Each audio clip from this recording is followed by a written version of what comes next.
mengapa aku down, dan kemudian aku harus bagaimana ini kalau sekarang sudah down.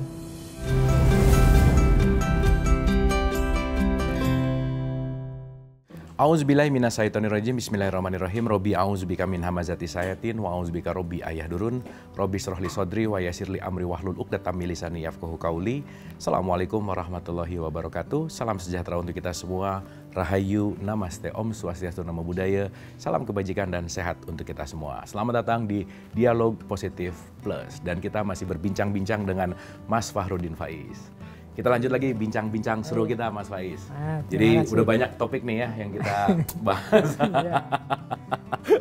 Tentang filsafat cinta lah, tentang patah hati dan seterusnya. Nah, ini lagi tren dan lagi musim, Mas Faiz, di kalangan anak-anak muda khususnya gitu ya, bahwa lagi kena mental nih kayaknya gitu, atau lagi down gitu ya. Jadi mentalnya drop, terus semangatnya jadi hilang, produktivitasnya jadi hilang gitu. Dan konteks ini sekarang lagi trending gitu, Mas, di antara anak-anak muda terutama.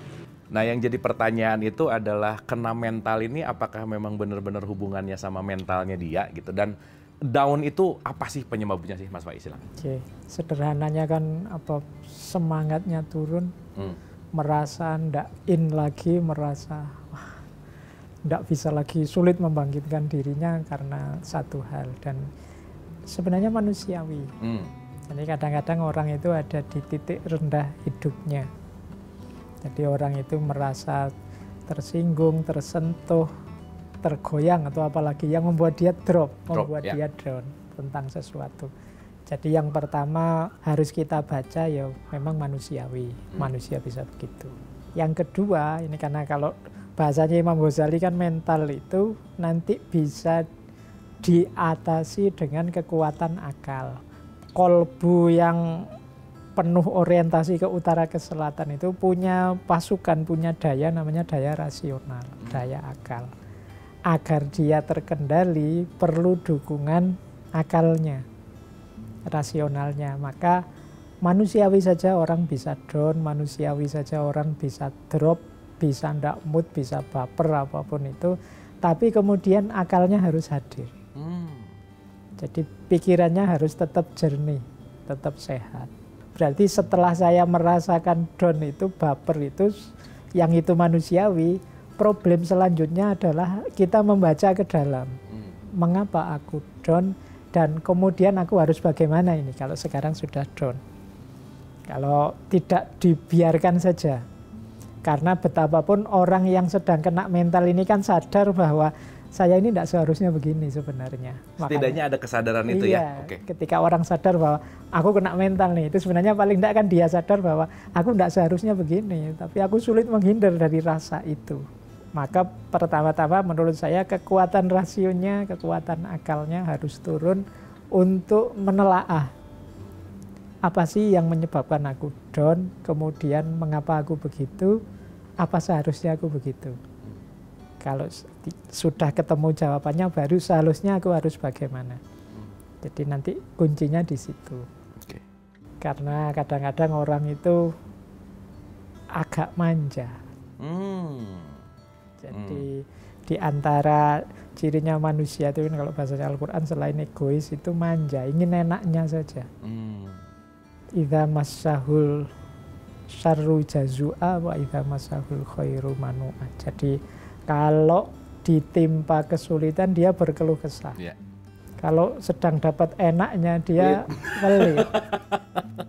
Jadi itu memang kenyataannya manusia. Nah, dapat kesulitan berkeluh kesah itu kan ya termasuk yang ini tadi, yang kena mental tadi. Mungkin ada sulit sedikit, tersinggung sedikit, kesenggol sedikit, terus drop.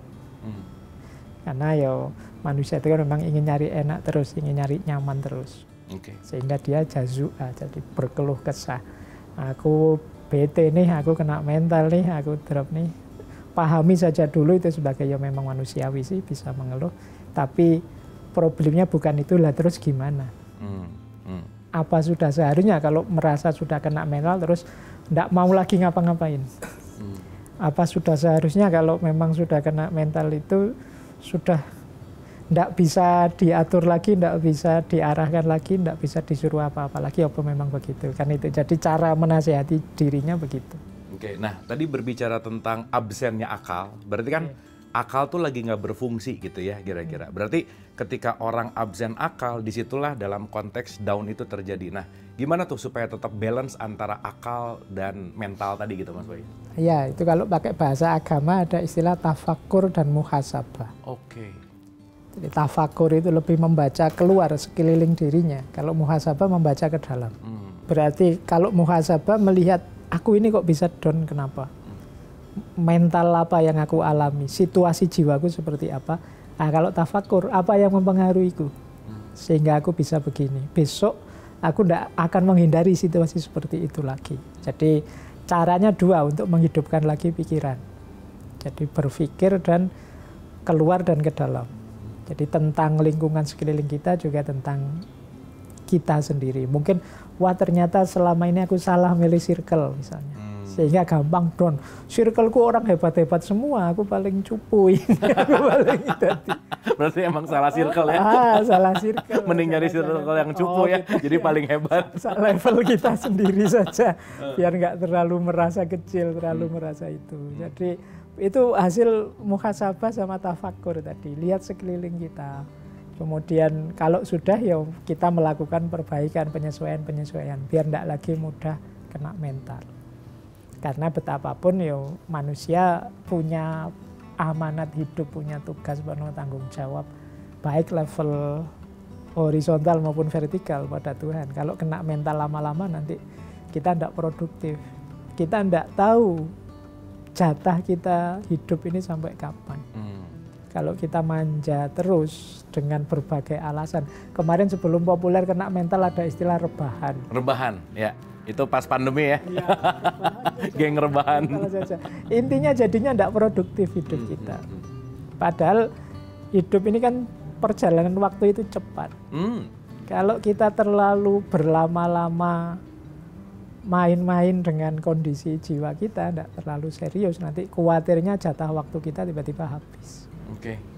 Kita kayak sepak bola itu kita terlalu lama gocek, tidak gol-gol akhirnya. Ya, benar. Terlalu lama giring, ngoper, akhirnya waktunya harusnya gol, kita tidak jadi gol-gol. Nah, kita senang menikmati masa rebahan, senang bermain dengan kena mental, beralasan dengan kena mental untuk produktif. Ya, khawatirnya jatah waktu kita habis, khawatirnya golden moment atau kesempatan-kesempatan yang lalu lalang di depan kita terlewat. Oke. Nah, bicara tentang kesulitan gitu ya, saya pernah dengar dalam konteks satu filosofi gitu Mas, bahwa life is suffering gitu ya, hidup adalah penderitaan gitu, dimana penderitaan ini juga sebetulnya untuk menempa kehidupan kita, bahwa kesulitan itu adalah sebagai cambuk kita untuk lebih baik gitu. Nah, apakah orang yang ujiannya makin tinggi juga semakin sulit untuk down atau gimana tuh Mas? Jadi manusia itu tergantung dengan apa yang dia biasakan. Atau apa yang sering dia alami. Tadi saya sebut pakai istilah manja ya. Jadi kalau orang memang terbiasa memanjakan dirinya, ya akan seperti itu dia terbentuk. Nah, sama dengan tadi, orang yang sering alami masalah berat lolos, dia pasti akan sangat tangguh. Bagi saya mungkin ini masalah besar sekali, tapi bagi dia enggak. Kalau kayak gitu masih kecil. Saya pernah ngalami macam-macam.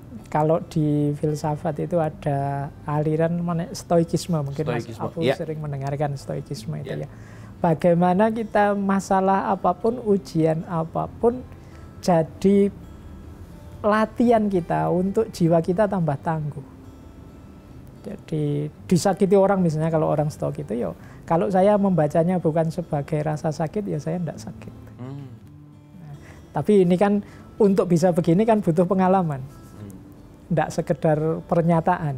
Kalau sekedar pernyataan sih saya bisa. Kalau saya tidak menganggapnya sakit, saya tidak sakit. Tapi sakit rasanya kalau memang kita tidak pengalaman.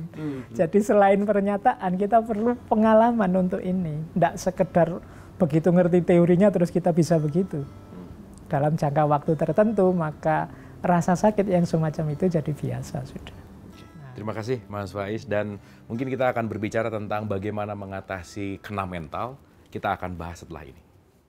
Mungkin doa tuh lebih banyak kepengen kali ya Mas Faiz ya? Iya. Keinginan, apa yang dipengenin, apa dan seterusnya gitu ya? Berdoa saja pada Allah, ya Allah, tidak apa-apa, Allah itu senang kalau kita berdoa.